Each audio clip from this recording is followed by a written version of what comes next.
Assalamualaikum warahmatullahi wabarakatuh. Hamdan wa syukran lillah amma ba'du. Sahabatku yang dirahmati Allah Subhanahu wa taala, kita lanjutkan materi selanjutnya. Jika yang kemarin hak, kewajiban dan adab suami terhadap istri, sekarang kita bahas yang keduanya, yaitu hak, kewajiban dan adab istri terhadap suaminya. Apa saja? Yang pertama, tidak keluar rumah kecuali terdapat urusan yang sangat penting. Jadi kalau tidak ada urusan yang sangat penting, lebih baik kita stay di rumah saja. Yang kedua, sedikit berbicara dengan tetangganya. Syekh Abu Bakar bin Salim radhiyallahu an berkata, barang siapa yang selalu dalam keadaan diam, maka dia akan selamat dari ribuan musibah yang akan timbul dari lisannya karena sebab pembicaraannya. Ya. Jadi berbincanglah dengan teman-teman kita, dengan tetangga kita, dengan perbincangan yang biasa-biasa saja, yang penting-penting saja. Karena apa? Yang namanya ibu-ibu, kalau sudah berbincang dari A sampai Z, semuanya diceritakan. Ya, khawatir nanti kesananya akan membuka aib-aib saudara. Na'udzubillahi min dzalik. Yang keempat, selalu mentaati suami. Yang ketiga dulu, tidak sering bertamu ke rumah tetangga. Jadi kita jangan sering-sering main ke rumah tetangga, ya, apalagi sampai masuk-masuk ke dalam rumah. Khawatir ada privasi yang harus dijaga ya oleh keluarga mereka. Kita itu harus berlaku sopan santun kepada tetangga. Yang keempat, selalu mentaati suami karena pahalanya sangatlah besar. Apa kata Rasul? Iza shallatil mar'atu khamsaha wa shamat syahruha wa hafizat farjaha wa ata'at zawjaha qila laha udkhulil jannata min ayyi abwabil jannati syi'ta. Artinya, apabila seorang perempuan telah menjalankan kewajiban sholat fardu 5 waktu, berpuasa pada bulan Ramadan, kemudian menjaga kemaluannya, kemudian taat kepada suaminya, maka akan dikatakan kepadanya pada hari kiamat, masuklah kamu ke dalam surga dari pintu manapun yang kamu suka. Nah, ini pahalanya luar biasa. Apa? Kata Allah Subhanahu wa ta'ala di dalam Al-Quran. Bismillahirrahmanirrahim. Fassalihatu qanitatun hafizatun lil ghaibi bima hafizallah. Maka perempuan-perempuan yang salihah itu mereka yang taat kepada Allah, mereka menjaga diri ketika suaminya tidak ada, ya, karena Allah telah menjaga mereka. Harus taat sama suami. Apa yang harus ditaatinya? Perintah suami kita yang memerintahkan terhadap ibadah kita kepada Allah Subhanahu wa ta'ala, dan yang menjadi kewajiban kita sebagai istrinya. Ya, kalau suami kita memerintah yang tidak baik, jangan. Contoh, suami kita memerintahkan kita, na'udzubillah misalnya, menjual diri, atau suami kita nyuruh kita harus mencuri, itu jangan. Atau harus berbohong, itu tidak boleh. Yang selanjutnya, tidak keluar rumah kecuali izin dari suami. Jadi kalau mau kemanapun, ibu-ibu, teteh-teteh, ece-ece, semuanya kalau kita mau keluar rumah, mau ke pasar, mau ke warung, mau kemanapun, mau ke rumah teman, mau ke rumah saudara, mau ke rumah orang tua pun, kita mesti izin dulu sama suami kita tercinta.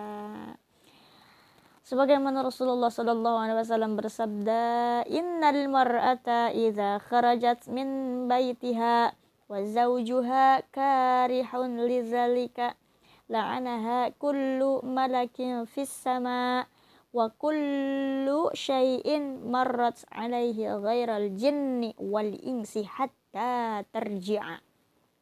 Sesungguhnya jika seorang perempuan keluar dari rumahnya sedangkan suaminya tidak mengizinkannya, maka seluruh malaikat yang berada di langit dan segala sesuatu ciptaan Allah Subhanahu wa taala yang dilewati oleh perempuan tersebut selain jin dan manusia akan melaknat juga sampai dia kembali lagi ke rumahnya.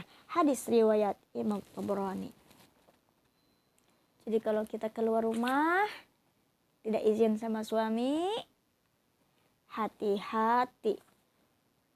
Makhluk Allah semuanya yang Allah ciptakan ikut melaknat kecuali jin dan manusia. Yang kedelapan, tidak berkenalan dengan teman-teman suaminya atau memandang lelaki ajnabi tanpa sebab yang dibenarkan oleh syariat. Ya, contoh, ada teman suami laki-laki bertamu. Nah, kita kenalan. Jangan ya. Apalagi kenal lebih dekat lagi, jangan. Kecuali si suami mengenalkan kepada dia bahwa kenalkan ini adalah istri saya. Nah itu gak apa-apa. Tapi kalau sengaja kita yang kenalan, apalagi sampai meminta nomor WhatsApp, nomor telepon dan lain sebagainya, itu tidak boleh. Ya. 9. Menjaga suaranya agar tidak terdengar oleh laki-laki ajnabi. Menjaga suara-suara kita yang terdengar sampai dia bersyahwat itu tidak boleh. Ya. 10. Merasa cukup dengan nafkah yang diberikan oleh suaminya. Nah ini, banyak sekali kasus-kasus di dalam rumah tangga cerai gara-gara si istri kurang bersyukur terhadap nafkah yang diberikan oleh suami.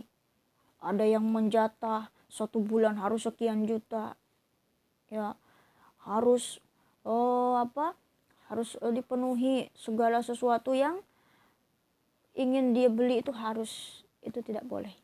Jangan sampai ya ada istilah sampai beli perawatan skincare yang mahal yang tidak terjangkau oleh suaminya. Ya, dia beli. Itu tidak boleh. Jangan sampai ada istilah mamah glowing, papah gering. Nah, itu tidak boleh. Ya.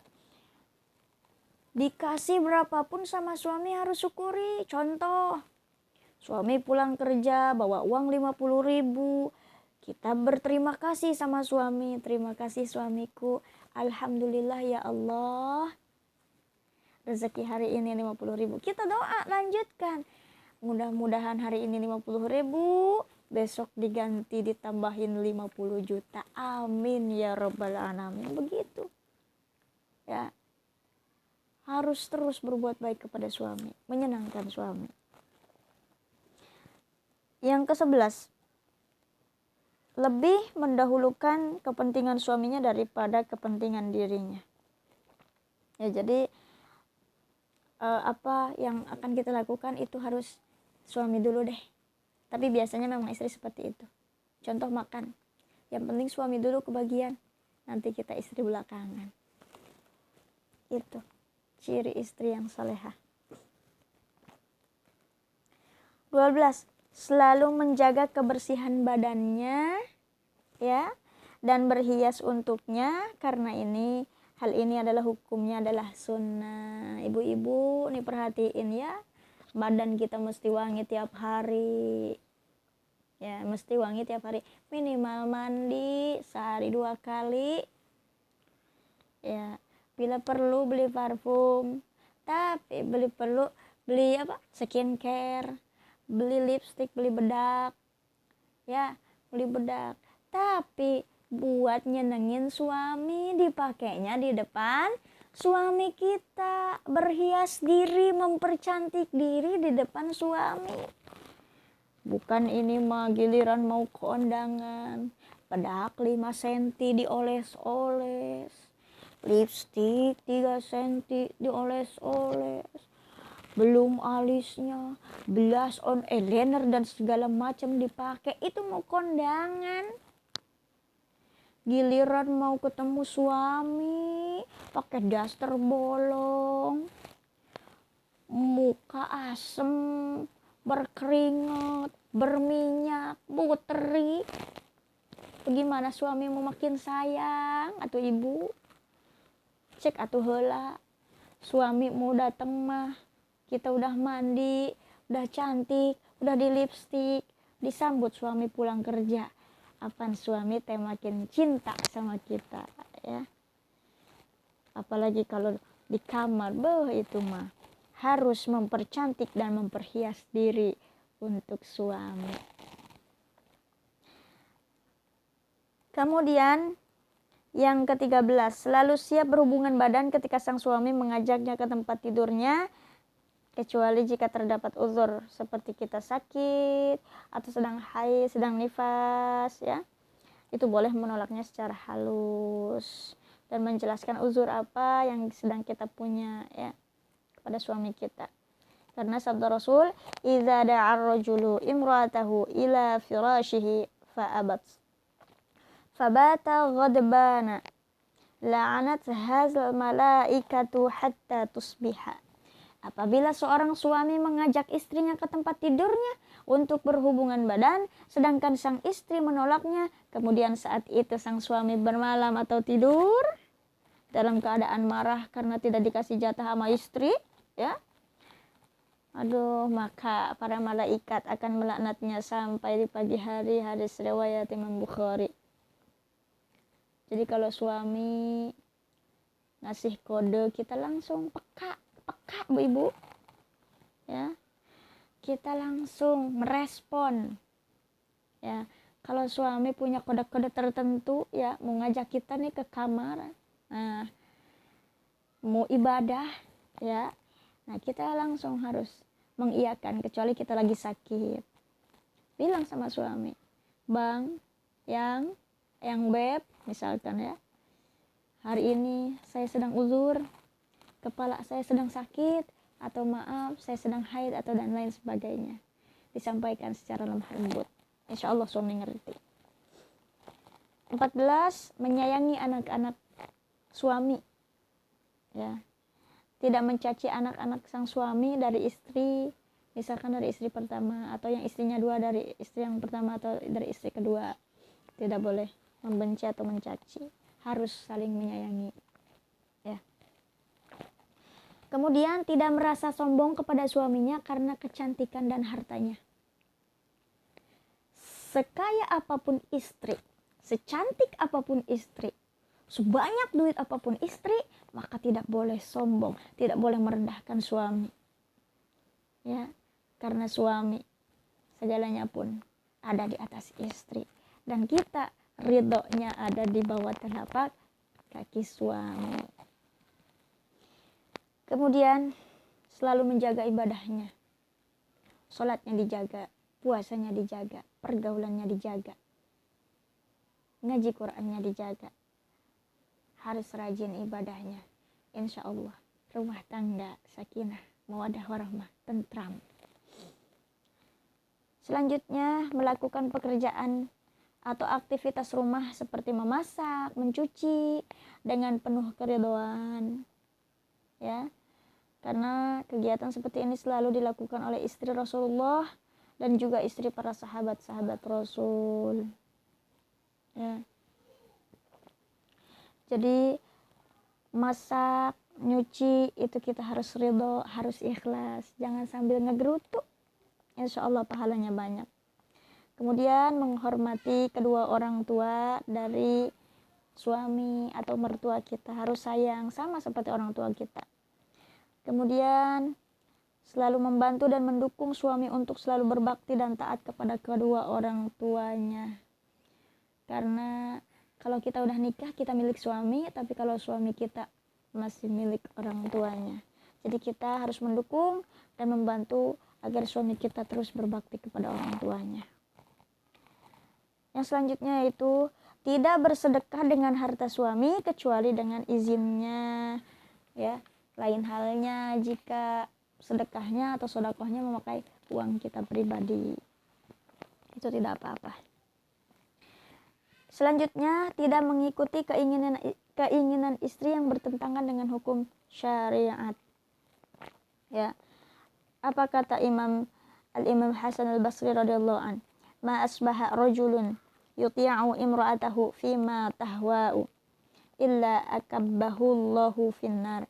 Tidaklah seorang suami mengikuti seluruh keinginan hawa nafsu istrinya kecuali Allah akan melemparnya ke dalam neraka. Jadi istrinya pun harus ngerti, mau apapun, mau ini itu, mau sesuatu, jangan yang berlebih-lebihan. Dahulukan kebutuhan daripada hawa nafsu, ya, karena nanti kesananya repot. Kemudian yang terakhir, istri harus mengetahui bahwa hak-hak seorang suami sangatlah besar dan banyak. Jadi kita semuanya harus paham kewajiban istri terhadap suami, kemudian suami terhadap istri, harus dibicarakan dengan baik-baik, yang sudah berumah tangga ataupun yang akan melaksanakan rumah tangga, agar rumah tangga kita dibekali ilmu.